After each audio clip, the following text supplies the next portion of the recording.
Hey everybody, it's RRPG here. It's March 28th, 2018, and welcome to RRPG Side-Quests.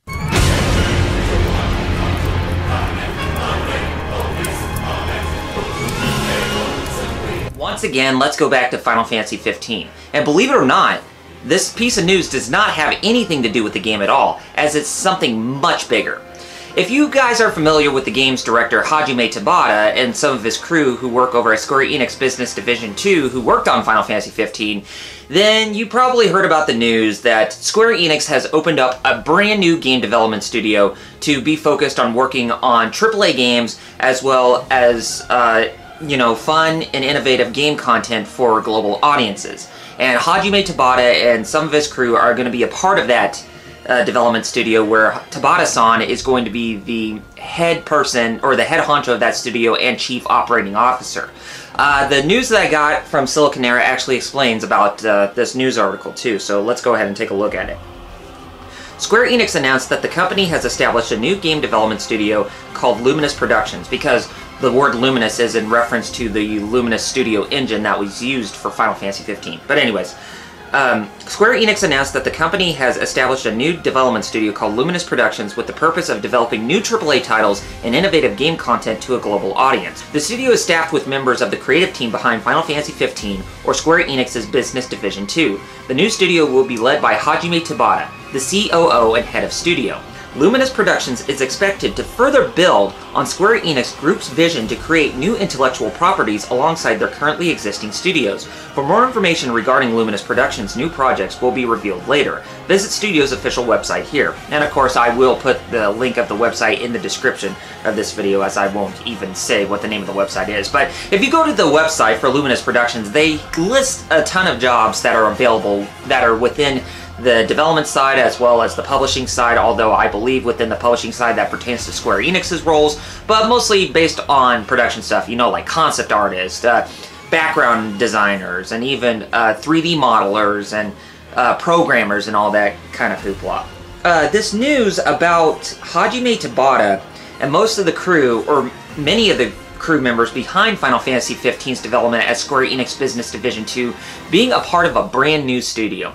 Now, for me, I could see this as both a positive and a negative, but I will be delving on the negative just a second, but let me go ahead and refer to the positive and why this actually could be a good thing. The reason why I say that Hajime Tabata being the head of production within Luminous Studios, or the Luminous Productions, as well as chief operating officer, is actually a good thing, because that way he can stay away from the Final Fantasy brand at all times. I mean, if many of you were very discontent with how Final Fantasy 15 ended up becoming, or were fearing that he would have a role in trying to create every new Final Fantasy game after Final Fantasy 15, then you may not have to worry about anything at all, because I'm pretty sure that Square Enix and Hajime Tabata pretty much took the backlash to heart, seeing as how they were making that game more as a games as a service, and not a lot of people really like that. I already talked about why I like and dislike Final Fantasy 15 for numerous reasons from other videos, but I'm not going to delve any further into that. But I'm just going to say that him working on new intellectual properties, or JRPGs in general, that appeal to not only Japan themselves, but to also Western gamers as well, that's going to be a good thing. But let's just hope that all the games he works on are not going to be solely, just games as a service going forward. Because if he continue to do that, then I'm pretty sure that's going to piss off so many people, and they're not going to even give those games a second chance that he works on. So, Tabata, I really hope you know what you're doing. I mean, a lot of people are still pretty peeved off with what you did with Final Fantasy 15. Me, personally, a little bit, but not as much. But I can definitely see where the criticisms of people are saying that they're really mad with what they're getting with Final Fantasy 15 right now, as the game should have already been completed and done with, instead of just creating a bevy of new content until next year.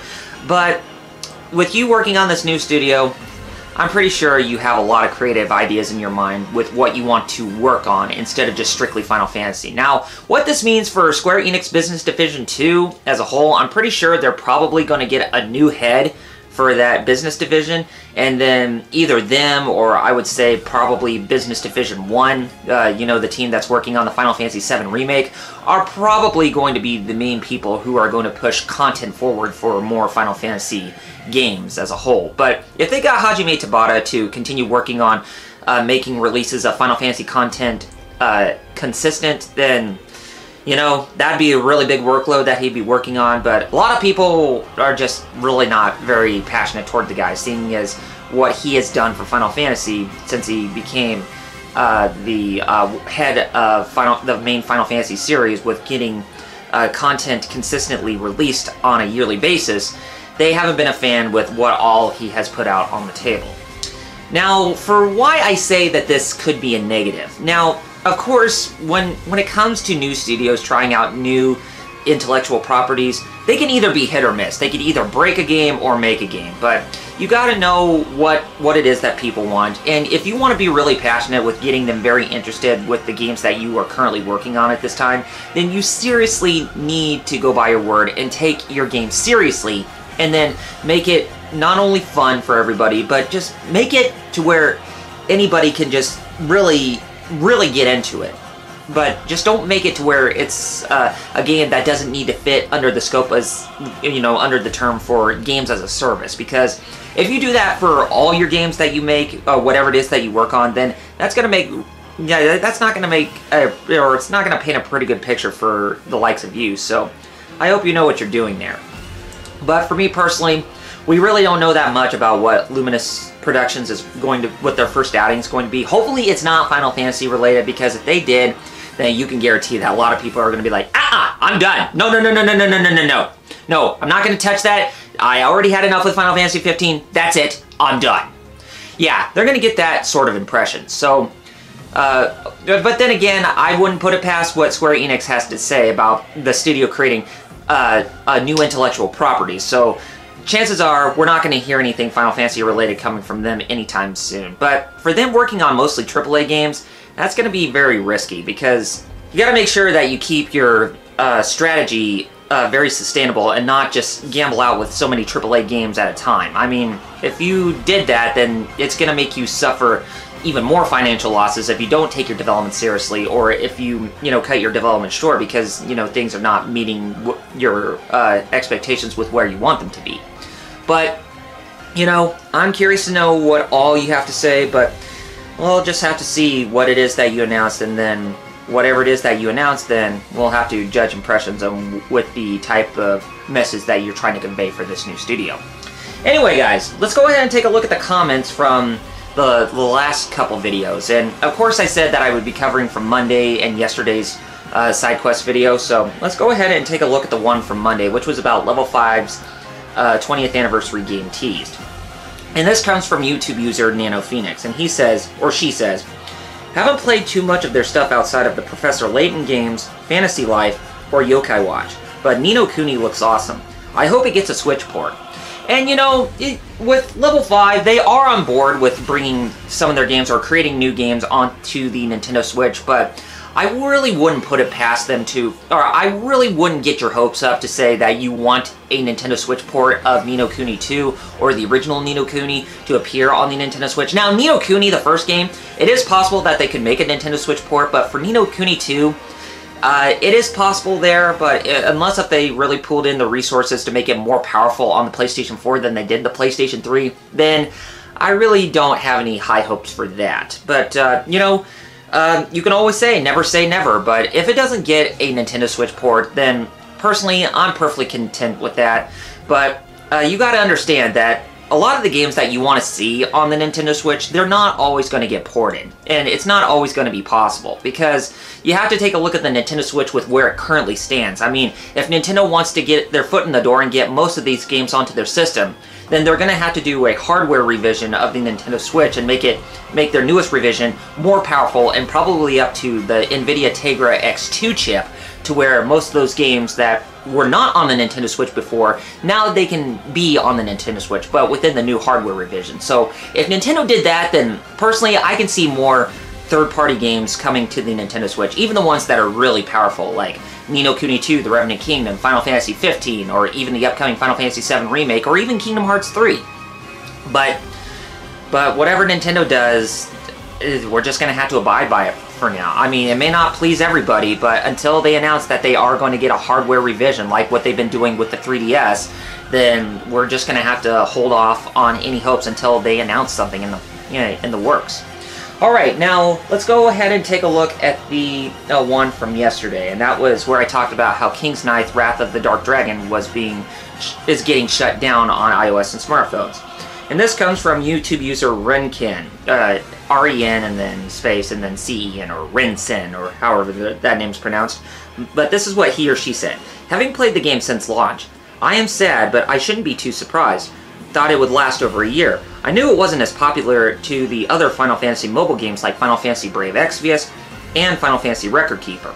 The gameplay is not complex as those two, and it was too much of a cash grab. Example is that all the Final Fantasy games on mobile devices has a free daily summon, while in King's Knight, you have to buy some real cash in-game currency to be used on a daily basis, or to be used daily.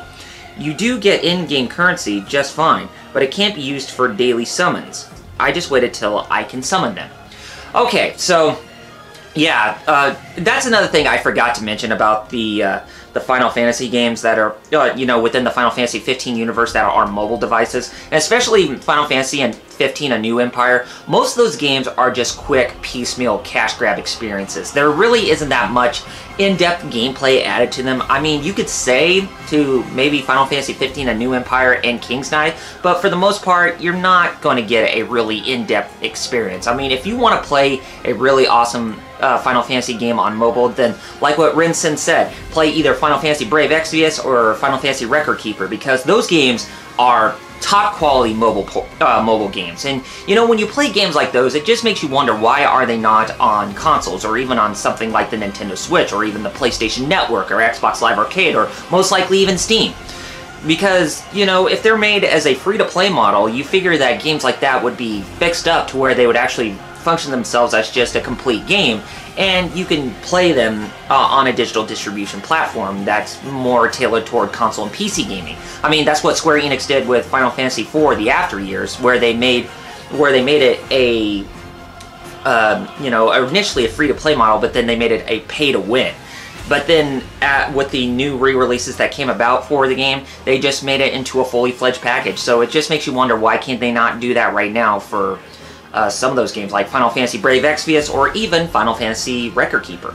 But for Final Fantasy 15 games, or the ones that in the Final Fantasy 15 universe that are mobile, they're really not going to hold your attention more than about maybe 15-20 minutes. So they're really not anything that's worth crying over spilt milk over. So if you want to still play those games, then by all means go for them right now, especially with King's Knight, since it's still on the iOS and Android smartphone store, or the Android store.